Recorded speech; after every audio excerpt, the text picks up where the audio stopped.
saat ini kan gejolak ekonomi, geopolitik semakin panas begitu ya Pak ya. Kemudian juga pelemahan daya beli masyarakat ini juga sudah kita pantau sejak awal tahun ini begitu Pak Erwin. Bagaimana dampaknya Pak terhadap permintaan dan juga produksi alat kesehatan dalam negeri? Mungkin kita berbicara dari sisi makro dulu ya. Tentu saja perang ini ada dua kategori perang yang sedang terjadi saat ini ya, perang dagang dan perang dagang. Yes, betul. Jadi yang perang yang kita lihat, perang dagang ini sudah cukup banyak saya lihat merubah respon dari pemerintah terhadap kebijakan ya, terutama non-tarif measure, non-tarif barrier. Ada arahan langsung dari Bapak Presiden masalah penyederhanaan dan lain sebagainya. Tentu saja kalau hal-hal tersebut seperti penyederhanaan regulasi dan lain sebagainya ditindaklanjuti itu tentu akan berdampak positif. Cuman harapan kami dari industri alat kesehatan dalam negeri, penyederhanaan ini harus dilakukan secara simetris. Jadi yang kami, menurut pengalaman kita dari sebelumnya, banyak sekali penyederhanaan ini hanya terjadi terhadap barang impor. Tapi produk dalam negeri mungkin sedikit tidak mendapatkan prioritas yang sama begitu ya. Nah, harapan kami penyederhanaan ini bisa berlangsung secara simetris sehingga akan menciptakan mungkin medan perang yang lebih level antara produk dalam negeri maupun produk impor. Itu yang pertama. Nah, perang yang kita lihat sekarang yang terjadi antara Israel dengan Iran dan lain sebagainya tentu saja itu punya dampak makro yang sangat signifikan. Salah satunya ya mata uang kita semakin melemah ya. Betul. Dan tentu jalur-jalur perdagangan ini juga akan terganggu sulit, ya. Jadi supply chain kita pasti terganggu. Nah, ini saya lihat seharusnya ini menjadi satu motivasi untuk bangsa kita ya melihat kembali ke apa yang sudah terjadi pada saat pandemi COVID-19. Kita mengalami hal yang sama di mana waktu itu industri dalam negeri kesulitan bahan baku. Buat masker saja kita tidak punya bahan baku pada saat itu ya, cukup mengenaskan. Jadi biarlah itu menjadi pelajaran dan pelajaran itu cukup sekali kita pelajari ya. Jadi harapan kita ya kita jangan lupa terhadap semua ya ini hal-hal berharga yang sudah kita pelajari waktu itu dan kita alami. Inilah saatnya mungkin kita harus merubah mindset kita. Kita harus lebih serius dalam hal membangun kemandirian alat kesehatan. Kami kira ekosistem alat kesehatan ini saat ini sangat kurang. Nah, kebijakan pemerintah baik TKDN maupun kebijakan lainnya saya kira harus bisa menstimulasi industri itu supaya bergerak ke arah sana. Dari market ya sampai dengan dari hulu ke hilirnya itu harus diperhatikan. Karena memang industri alat kesehatan ini salah satu industri yang sangat unik. Kita ini sangat heterogen, Bu.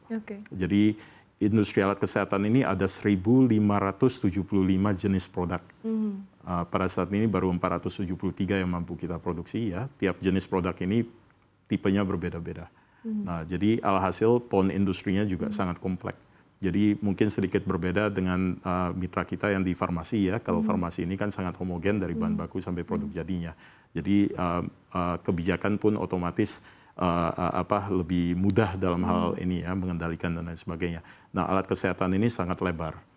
Nah, jadi ini butuh harmonisasi, butuh sinkronisasi antara beberapa kementerian dengan pelaku usaha industri untuk benar-benar memahami prioritasnya ini seperti apa. Karena kita juga harus realistis. Tidak semua produk ini bisa kita produksi atau layak kita produksi dalam negeri, tapi minimal yang untuk pelayanan dasar atau pelayanan-pelayanan yang menurut kami ini harus kita bisa mandiri dalam negeri, ini kita harus investasi ke arah sana. Begitu. Pak Erwin bicara soal produk impor nih Pak, strateginya apa sih Pak strategi dari industri apa yang perlu dilakukan supaya produk-produk lokal dapat bersaing begitu dengan produk-produk impor Pak? Ini mungkin tidak bisa dilakukan dalam satu tahap ya. Jadi ini mungkin harus melalui beberapa fase ya. Yang pertama saya kira pemerintah harus jelas. Kita ini dalam hal membangun industri kita mengadopsi prinsip apa? Apakah kita melakukan substitusi impor, apa kita ekspor oriented? Karena dua prinsip ini tentu membutuhkan kebijakan yang sangat berbeda. Namun dari sisi pandangan kami ya, Indonesia ini populasi nomor 4 di dunia. Toh kalau kita melayani dalam negeri ini lebih dari cukup. Kita mau nyari pasar ekspor kemana lagi begitu ya bahasa kita. Jadi inginnya kita adalah di awal-awal ini kita mengadopsi substitusi impor. Dan pemerintah bisa mungkin mengimplementasi kebijakan-kebijakan yang bisa membantu kita untuk memprioritaskan substitusi impor ini mungkin 20 tahun, 30 tahun ke depan. Supaya ya produk-produk yang memang banyak kita gunakan baik secara nilai maupun secara volume ini kita mampu mandiri untuk memproduksi barang tersebut. Nah, Ya, dalam hal tersebut di awal-awal ini kita tentu saja membutuhkan peran pemerintah juga dalam hal ya menjaga competitiveness kita ya, karena kita tidak punya ekosistem, tidak punya hulunya ini belum berkembang sama sekali. Jadi secara bahan baku saja kita sudah kalah dari sisi biaya dan lain sebagainya. Belum lagi kalau misalnya kita membahas ke arah teknologi maupun ke arah sumber daya manusia dan lain sebagainya. Jadi saya kira di awal ini peran pemerintah penting untuk menjaga keseimbangan persaingan harga di pasar. Lalu pemerintah juga harus menerapkan kebijakan-kebijakan yang fokus untuk membangun hulu industri bahan baku, komponen, dan juga membangun sumber daya manusianya ini yang bisa menopang industri tersebut jangka panjang, terutama di bidang riset dan pengembangan. Karena terus terang kami sangat kurang di riset dan pengembangan tersebut, terutama di alat kesehatan. Ya. Baik, terakhir Pak dari kami, harapan Aspaki Pak terhadap pemerintah di tahun 2025 agar industri Alkes bisa terus bertumbuh dan tentunya juga menopang ketahanan sistem kesehatan nasional. Siap. Kami kira harapan kami cukup sederhana. Kami melihat kesehatan ini adalah salah satu industri yang patut menjadi industri strategis nasional. Karena untuk mencapai Indonesia Emas 2045, saya kira pangan, pendidikan, kesehatan ini harus berjalan seiring ya. Karena menurut kami kesehatan ini penting dari industrinya saja, multiplier effect yang bisa diciptakan ke depannya ini cukup tinggi kalau berdasarkan perhitungan kita. Belum lagi kalau kita melihat efek secara tidak langsungnya. Jadi efek secara tidak langsung maksud kami adalah kita kalau misalnya pelayanan kesehatan kita meningkat dan lain sebagainya, tentu saja kualitas kesehatan dan sumber daya manusia yang bisa kita ciptakan di Indonesia ini semakin baik. Karena kita saat ini seperti kata Pak Menteri Kesehatan, kita mengalami surplus populasi. Ya.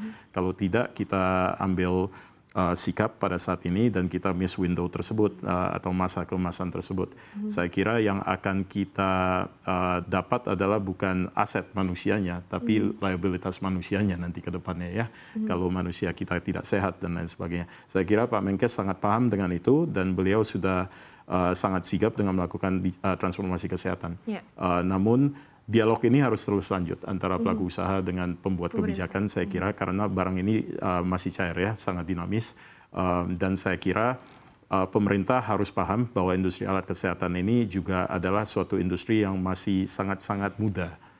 Jadi masih sangat butuh ya bantuan dari pemerintah dari sisi regulasi dan lain sebagainya. Ya, dan ini tentu saja juga harus mendapatkan dukungan yang cukup tinggi dari masyarakat dan penggunanya.